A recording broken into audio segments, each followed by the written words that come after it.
As Seri walks back to Junghyuk's house, holding the watch she exchanged with the pawnbroker, her world is suddenly shattered. A group of unknown men appear, dragging her away at gunpoint. They force her to call Junghyuk, making her tell him that she's leaving the country with Seung-joon. But Junghyuk knows something's not right, his heart racing as he pleads for her to tell him where she is. Through her tears, Seri whispers, "Ri Junghyuk, I love you," she says it quietly, with all her heart. She wants him to know before it's too late. Suddenly a gunshot echoes through the line, followed by a haunting silence. Junghyuk freezes. The phone is still in his hand. The silence tells him everything. Thankfully, Seri is safe. The gunshot was a mistake, going off when she pushed one of her captor's arms as he tried to wrestle the phone from her, the bullet narrowly missing her as it pierced the truck's canvas roof. She sits in the back of the truck, shaken and breathing hard. The sound of the shot still rings in her ears. She knows how close it was. But Junghyuk doesn't know this, and the uncertainty tears at him. He stands frozen with the phone still in his hand, not knowing if she's alive. His chest feels tight, and he can barely breathe. With trembling hands, he desperately tries to call Seung-joon, fighting back tears that threaten to fall. By the time he gets home, the darkness feels heavier. The house that once felt warm now feels cold and strange. A crowd has gathered around his house, and Chulkang stands at the front, flanked by soldiers from the State Security Department, all searching his home for Seri. When Junghyuk sees that they've destroyed his beloved tomato plant gifted by Seri, something inside him snaps. He stares at the broken plant, the dirt scattered on the ground. That small gift had meant everything. Now it's crushed, like his hope. He steps forward, fury in his eyes, confronting Chulkang, who sneers and coldly declares that Seri doesn't belong to Division 11. Chulkang's words cut through the air like a knife as he reveals his twisted plan to use Seri as a pawn to destroy Junghyuk and his entire family. He doesn't hold back, describing in detail the horrors he intends to subject Seri to once he gets his hands on her. Overcome with rage and desperation, Junghyuk punches him, a moment of fierce defiance that only leads to his own downfall. The blow results in Junghyuk being brutally beaten, arrested, and dragged away to the State Security Department. Meanwhile, Seri, bound and being taken away, desperately tries to hold on to any sense of peace. Her mind, though clouded with fear, keeps drifting back to memories of Junghyuk, the way he makes her ramyun with his own hands, how he's learned the subtle difference between regular and scented candles, and how, no matter the danger, he always tells her he's fine, even when he's standing on the edge of a landmine. Those thoughts are the only comfort she has as she's thrown into what feels like a cold, forgotten attic, left in isolation to face whatever comes next. The next day, Junghyuk's teammates visit him at the State Security Department, their faces a mix of anger and frustration. They turn on Chiso, accusing him of telling Dan's mother everything he knows about Seri, making everything worse.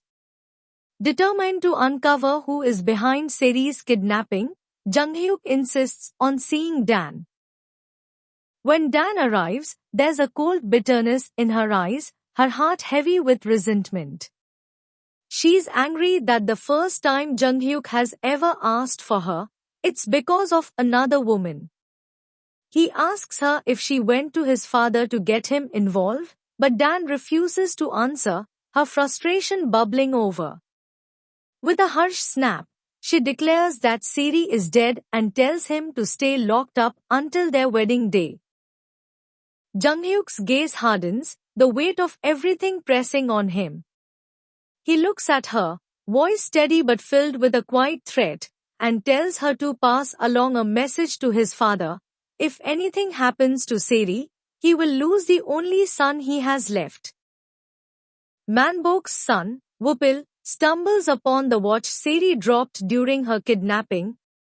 He takes it straight to his father, who, upon recognizing it as belonging to Junghyuk's brother, quickly shoves it into his pocket.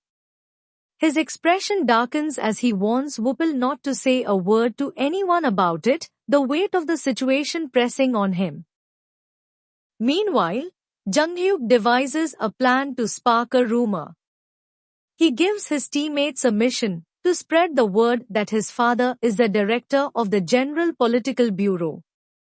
He knows his father won't intervene to get him freed, but he hopes the right people will hear the story, that someone else might take notice of who he is.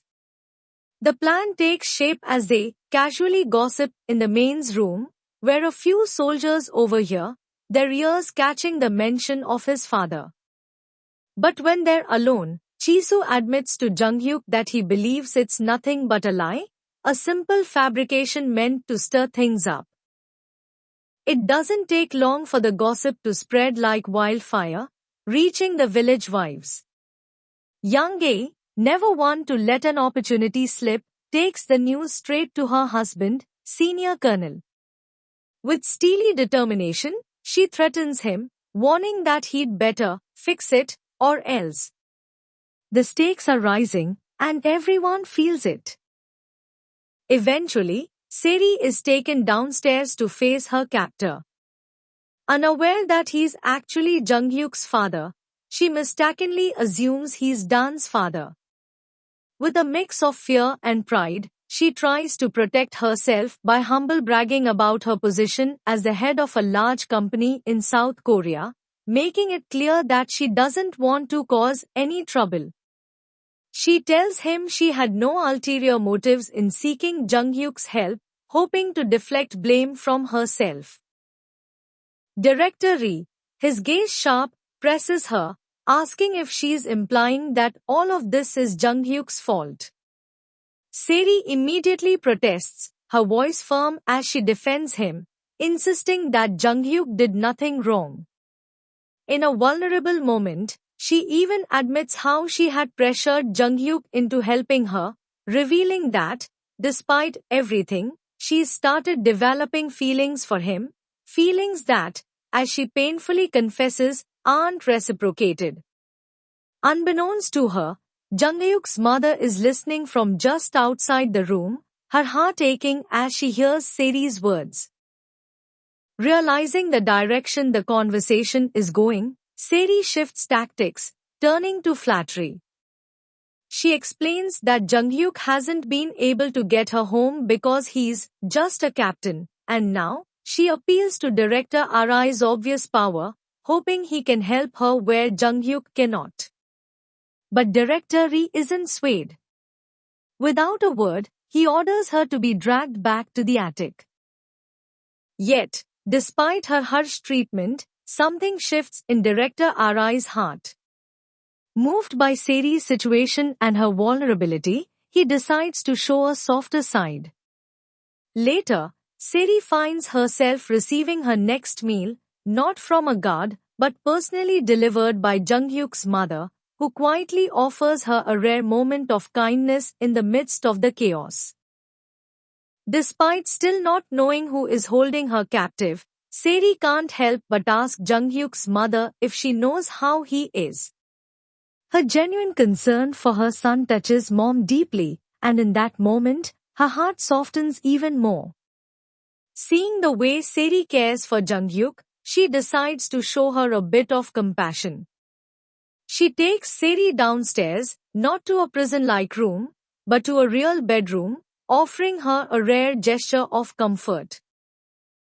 As Seri enters the room, her eyes fall on a bookcase that feels oddly familiar. Suddenly, a realization strikes her. She remembers seeing Dan's mother at the hospital, and she quickly pieces it together. This woman isn't Dan's mother, she's in Junghyuk's room, in his parents' house. The realization sends a chill through her, but there's a quiet sense of relief that she's no longer in a dark, cold attic. Meanwhile, director Rhee sits in his study, flipping through an article about Seri. The words on the page confirm that she wasn't lying about being a wealthy businesswoman. Her status and background are real.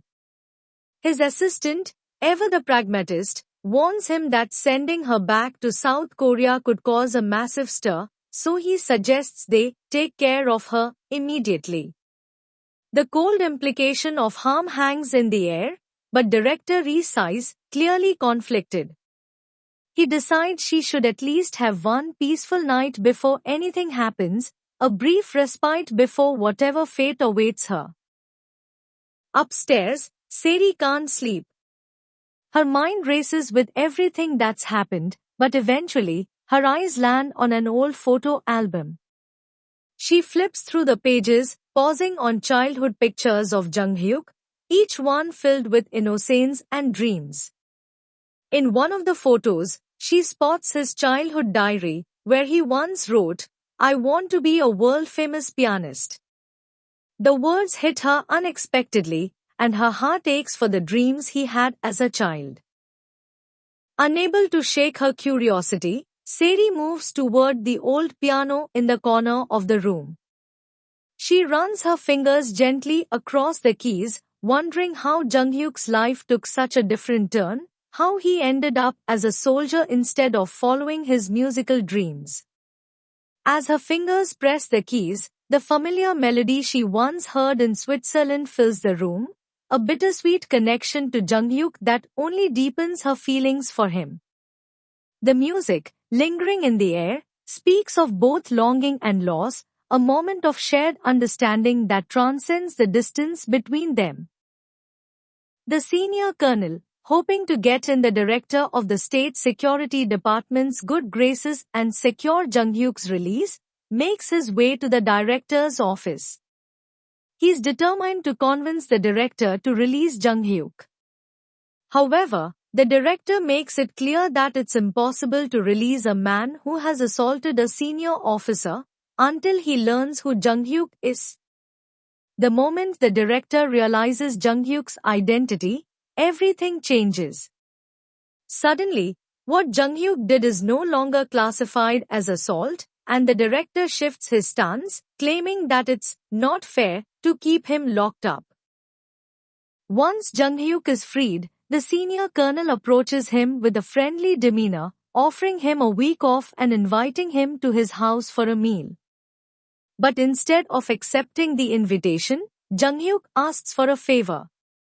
Without hesitation, he soon finds himself driving a military vehicle toward Pyongyang, determined to see his father. Back at the house, as they share a meal of ramyun, Seri compliments Jung-hyuk's mother's cooking, marveling at the warmth of the meal. She mentions that Jung-hyuk must have inherited his kind heart from her. His mother looks at her thoughtfully, recalling how cold Jung-hyuk has been towards Dan, and she shares with Seri that it's been a long time since Jung-hyuk has shown that side of himself to anyone. Elsewhere, Jung-hyuk finally demands to see Seri, his voice tinged with urgency and worry. His heart clenches as he nearly breaks down, asking his father if Seri is dead. His father, calm and stoic, asks if Jung-hyuk is even worried about his own future. But Jung-hyuk, unable to hold back his emotions, quietly admits his fear. "I'm worried I'll look back on this day and regret that I couldn't save her." His words hang heavy in the room, the weight of his love and regret palpable in the silence that follows. Seri, hidden away with Jung-hyuk's mother, pleads with her not to tell Jung-hyuk she's there. She's terrified of making things worse. But Jung-hyuk's mother, having witnessed the pain her son has endured, refuses to let him live in this kind of hell. With resolve in her eyes, she pulls Seri into the room where Jung-hyuk is waiting. The moment their eyes meet, both Seri and Jung-hyuk are overcome with emotion. Tears well up in their eyes as they confirm to each other that they're both okay, their relief palpable. Even director Ri, usually composed and stern, stares in disbelief at the obvious love between them. The tension in the room gradually settles as everyone takes a seat to talk. Jung-hyuk, looking every bit like a child caught in a reprimand, pouts when his father snaps at him for hiding Seri and putting everyone at risk. He murmurs that it's all his fault, but director Ri calmly responds, reminding him that Seri herself claims the responsibility, not him. In a moment of honesty, Jung-hyuk admits that the only reason he didn't report Seri was because he couldn't bear the thought of her getting hurt. The weight of his words hangs in the air, revealing the depth of his feelings for her. Meanwhile, Seung-joon finds himself meeting Dan at a bar, where she's already been drinking heavily. Despite his reluctance, she opens up about her history with Jung-hyuk. She shares that they first met back in school, where Jung-hyuk had been incredibly popular. Dan had fallen for him almost immediately, believing in a connection even though Jung-hyuk never really spoke to her. As time passed, Dan, feeling certain that their paths were meant to cross, arranged to have him as her future husband. She had gone to Switzerland, where Jung-hyuk was studying, and when they met, he hadn't even recognized her. She had introduced herself, hoping for some spark of recognition or warmth, but instead, Jung-hyuk had introduced himself as though they were complete strangers. The memory stings, leaving Dan to wonder where everything went wrong. Dan, frustrated and tipsy, complains to Seung-joon about how she knew Jung-hyuk long before Seri came into the picture. Seung-joon, blunt as ever, responds that it doesn't matter. In a playful act of defiance, Dan steals his shot and curses at him, which, despite the harsh words, only adds to her charm. Seung-joon, with a half grin, grumbles about how he doesn't understand why Jung-hyuk wouldn't be attracted to someone like her. Flattered, Dan admits, almost teasingly, that he's not so bad himself. Just as Seung-joon is basking in the compliment, her voice turns sharp as she blames him for getting dumped by Seri. Seung-joon, ever the good sport, ends up piggybacking her home, though the situation grows more ridiculous when her mother has to bribe the elevator attendant to cover up the scandal of seeing an engaged woman being carried by another man. Meanwhile, Jung-hyuk goes to his old room to see Seri, and she, ever curious about him, asks about his dream of becoming a famous pianist. Jung-hyuk's response is simple and cold, it's in the past. There's a sadness in his voice that hints at deeper things he's never shared. Undeterred, Seri moves to the piano and plays the song she heard in Switzerland, hoping he might recognize it. The moment his own melody fills the air, Jung-hyuk goes pale, his breath catching in his chest. He sits down beside her, almost in a daze, and begins to speak. He describes the day he played that song on the dock, the first and last time he ever played it. With a heavy heart, he tells Seri that he wrote it for his brother, a deeply personal part of him that he's never shared with anyone until now. As Jung-hyuk plays, Seri is transported back to that dock in Switzerland, the memory of the night filled with darkness and despair. With tears in her eyes, she tells him that she wanted to die back then, but his song had saved her life. Her words hang in the air, and Jung-hyuk, visibly moved, simply responds, "Tomorrow, you're going home." The moment is bittersweet, heavy with the weight of everything they've been through, and everything still left unsaid between them. Chul Kang, ever scheming, visits the military director of the Central Committee, a man who would stand to gain greatly if Director Ri were no longer in power. With a calculated smile, Chul Kang presents photos of the vehicle that had taken Seri to Director Ri's house, confidently suggesting that she must be there now. The military director, eager to make a move, agrees, and they head to Director Ri's house, bringing along a squad of soldiers for a thorough search. Director Ri, however, seems completely unfazed by their arrival. The military director, sensing the tension, is quick to offer apologies, but Chul Kang's insistence on searching the house is unwavering. The situation grows tense, but Director Ri remains calm, maintaining his composure even as the pressure mounts. Back near the demilitarized zone, a sudden announcement is made about an emergency personnel switch due to a soldier defecting. Chiso, already on edge, reacts with frustration. He assumes this means their squadron is being sent back to the demilitarized zone early, and he vents his anger by questioning whether Jung Hyuk could really be Director Ri's son. Kwang Bum, however, drops a surprising revelation. Jung Hyuk had specifically requested to be put back on the front lines. His reasoning? He needed to get Seri to the border, where they could help her escape.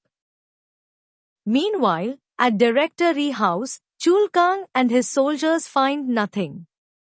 Seri has already been moved, quietly taken back to the village by Jung Hyuk. Frustrated and seething with anger, Chul Kang accuses Director Ri of harboring both Jung Hyuk and Seri. But Director Ri, ever the master of composure, responds smoothly, asserting that his son is at the front line, with no further explanation needed.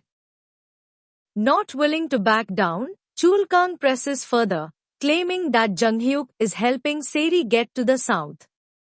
This accusation seems to strike a nerve, as the military director steps in.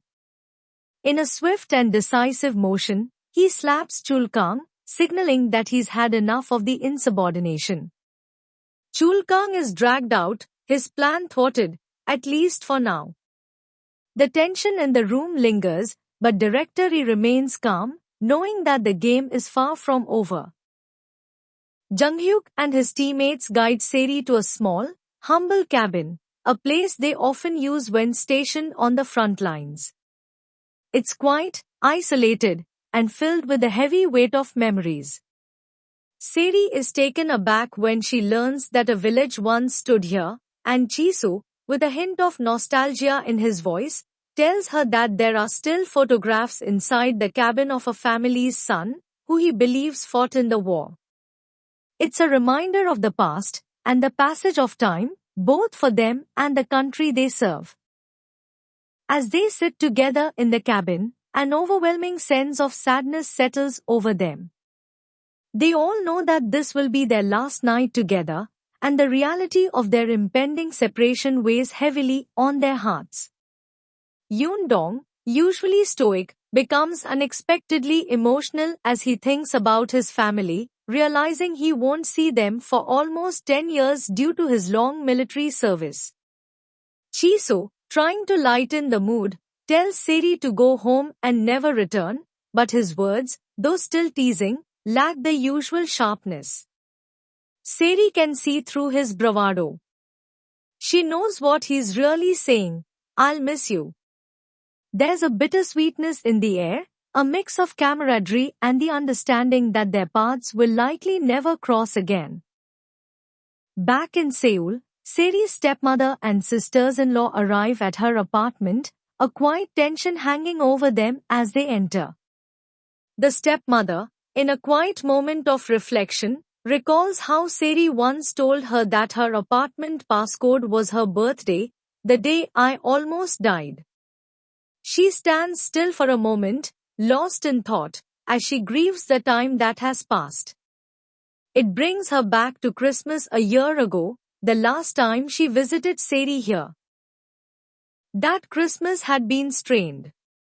She had tried, unsuccessfully, to convince Seri not to list her company publicly.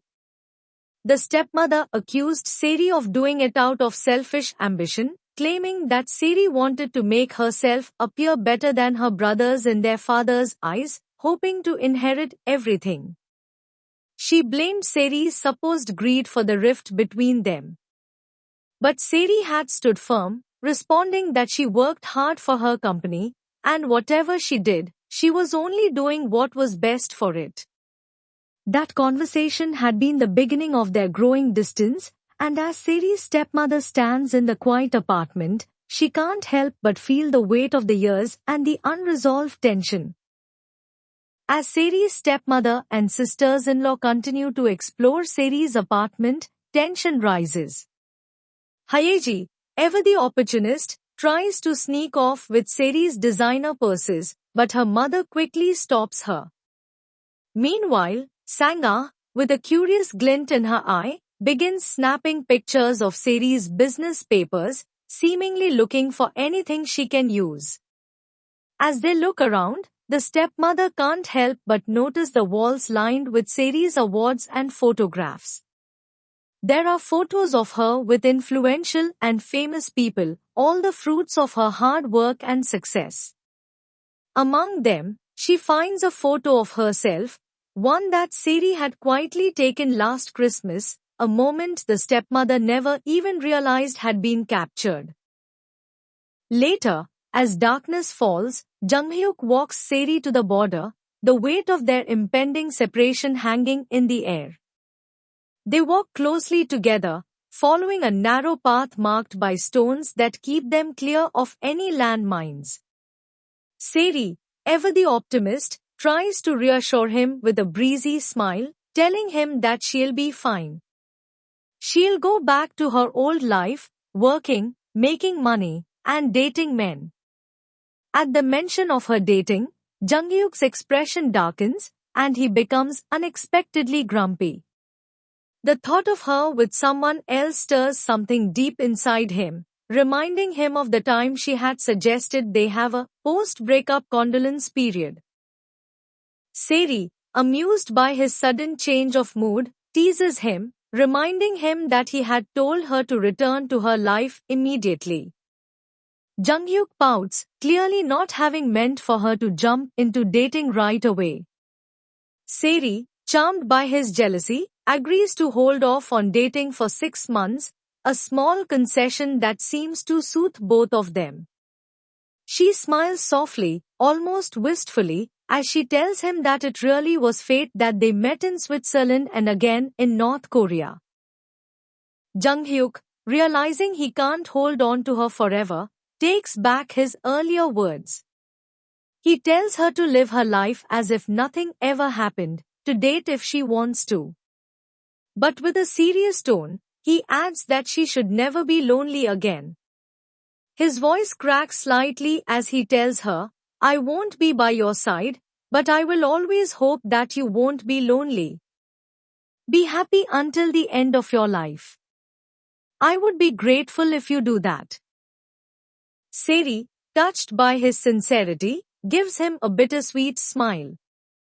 They stand in the quiet night, their hearts full of unsaid words and unfulfilled promises, knowing that their paths have diverged, yet somehow, still connected by the memories they shared.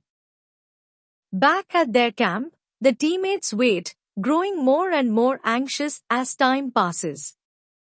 They know the border isn't far, and by now, Junghyuk should have returned. Chisu, ever observant, comes to the realization that Junghyuk is probably taking his time with Seri, not wanting to let go just yet. After all, he's always had a great sense of direction, especially at night. Meanwhile, Junghyuk is walking in circles, claiming to Seri that he's hopelessly bad at navigating after dark. His words are light-hearted, but there's an undercurrent of sadness in his actions. He wants to delay the inevitable for as long as possible. He's not ready to let her go, not just yet. Eventually, they arrive at the border. Junghyuk tells Seri that this is as far as he can go, that she'll have to cross the final stretch alone. He can't take another step. As he stands there, Looking at her with an expression full of unspoken emotions, he says, "I'll never forget the angel who fell from the skies." Seri replies with a small smile, "I didn't fall. I descended." Her voice is teasing, but it masks the pain she feels as she knows this is the end of their journey together. She asks him that could he accompany her few more steps ahead, but Junghyuk declines, telling he isn't allowed to cross the border. She slowly turns toward the border, stepping toward the wire that separates their countries. She's crying, but she refuses to look back, afraid that if she does, she might never leave. But just as her foot crosses over the boundary, a hand suddenly grabs her, spinning her around. It's Junghyuk. His eyes are filled with emotion, his voice soft but firm as he whispers, "A single step should be okay." And before she can process his words, he kisses her, a kiss that speaks volumes, filled with all the things they never said, all the feelings they never fully expressed. It's a final, tender moment before they must part ways, a moment that will linger in their hearts forever, no matter the distance between them. Additional scene. While Seri was staying in Junghyuk's old room, she had taken it upon herself to rearrange some of the books on the shelves. She wasn't just tidying up, there was a quiet purpose to her actions. When she finished, she stepped back and admired her work. Later, when Junghyuk entered the room and noticed the books in their new order, something caught his eye. The first syllables of the titles on the shelves spelled out, "I love you, Ri Junghyuk." It was subtle but undeniable, a message that Seri had left for him. His heart skipped a beat as he processed what it meant. It wasn't just a rearranged bookshelf, it was Seri's way of telling him how she felt. The words hit him deeply, a mix of warmth and longing filling his chest. In a world of unspoken emotions and missed opportunities, this simple gesture spoke volumes, and Junghyuk was left standing there, feeling a rush of affection and a quiet ache for what they had, and for what they were about to lose.